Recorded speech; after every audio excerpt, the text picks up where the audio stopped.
The life of Adam and Eve, also known in its Greek version as the Apocalypse of Moses. It's an ancient Jewish apocryphal group of writings from around the 1st century CE. It takes a deep, dramatic look at what happened after the world's first couple was banished from the Garden of Eden. Instead of just jumping ahead in history, this text explores their struggles to survive, their deep regrets, and their dramatic spiritual battles they faced on the outside. Banished from Paradise, the life of Adam and Eve explained. Introduction. Beyond the Gates of Eden. We all know the story of how human history started.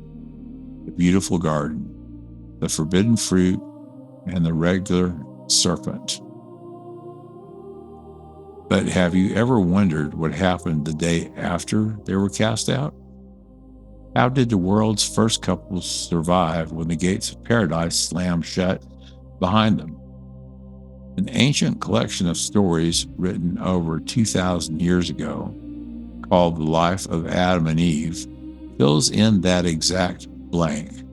This isn't a story of perfect heroes.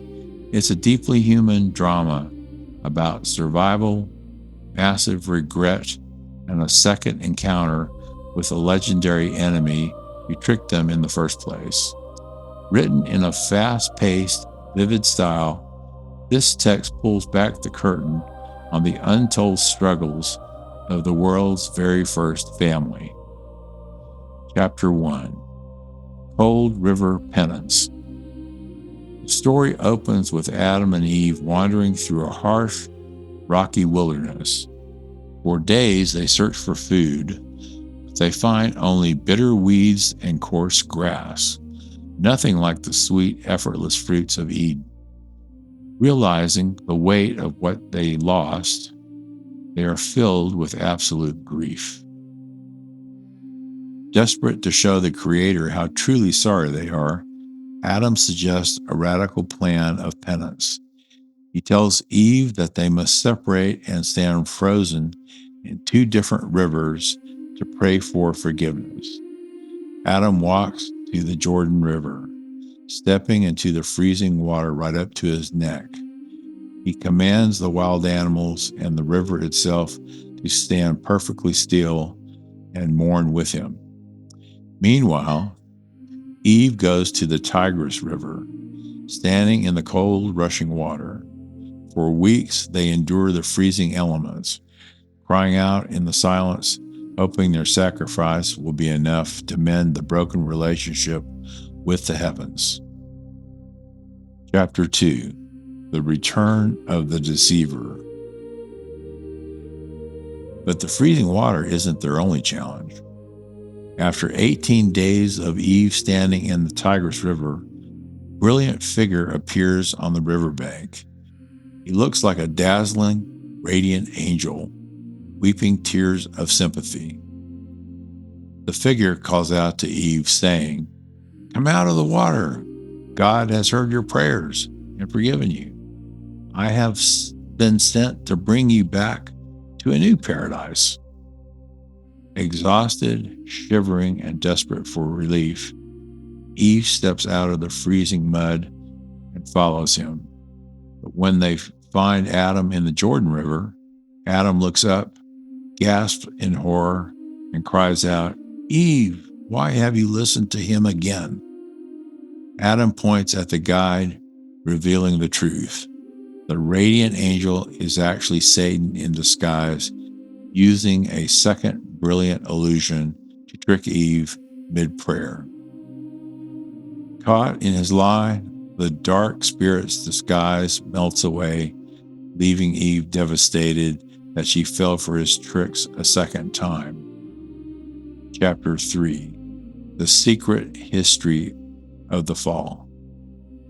Standing by the riverbank, Adam demands an answer, asking the dark spirit why he pursues them with such intense hatred.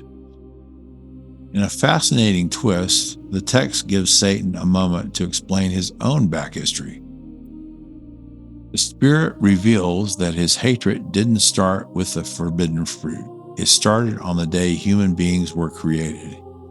He explains that when God shaped Adam, he commanded all of the celestial hosts to bow down and honor the new creation. Michael, the archangel, bowed first, but the dark spirit refused, saying, "I am far older and greater than this creature made of dust. I will not bow down to someone younger than me." Because of this prideful rebellion, the spirit and his followers were cast out of the heavenly heights.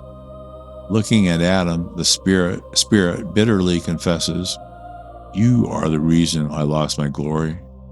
Because you replaced me in the heavens, I vowed to destroy your happiness and get you thrown out of your paradise too." Chapter 4. The illness of Adam and the quest for oil.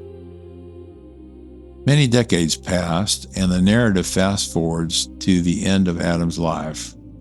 At 930 years old, Adam becomes struck by a mysterious, agonizing sickness.